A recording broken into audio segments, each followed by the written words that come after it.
DSC మీద సందర్భం పెట్టారు. ఈ విద్యా సంవత్సరానికి ముందే ఆ పోస్టులు కూడా మనం భర్తీ చేయబోతున్నారనే విషయాన్ని కూడా మరి సందర్భంగా మరొకసారి గుర్తు చేస్తూ, అదేవిధంగా మనం స్టడీ మెటీరియల్ కూడా ఫుల్ ఫ్లెడ్జెడ్ గా మీకు ఇస్తూ ఉన్నాం.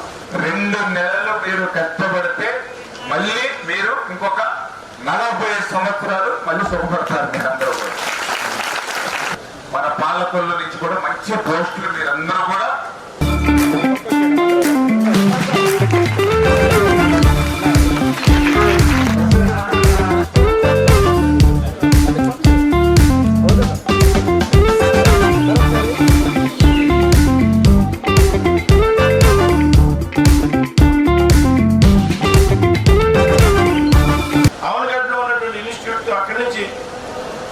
రప్పించడం, అంత డబ్బు ఖర్చు అవుతుందనేటువంటి ఆలోచన లేకుండా ఏ విధంగా నిర్వహించడం అనేది రాష్ట్రంలో ఏ శాసనసభ్యుడికి కూడా సాధ్యం కాదు అనేటువంటి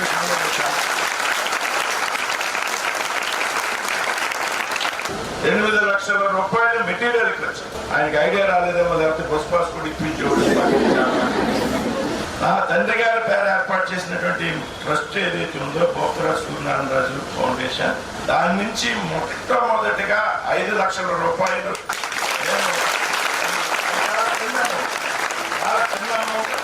ఈ సందర్భంలో ఎందుకంటే నేను చేసేటువంటి వ్యక్తికి ఎంకరేజ్మెంట్ ఉండాలనేటువంటి ఆలోచనతో నాయకులు, మీ అందరికీ తెలుసు, జిల్లా కార్యదర్శి జనసేన నాయకులు మోనం చంద్రబాబు గారు, మేము కూడా అదే ఎప్పుడే చెప్తాం, 1 లక్ష రూపాయలు ఏదైతే మనకు కూడా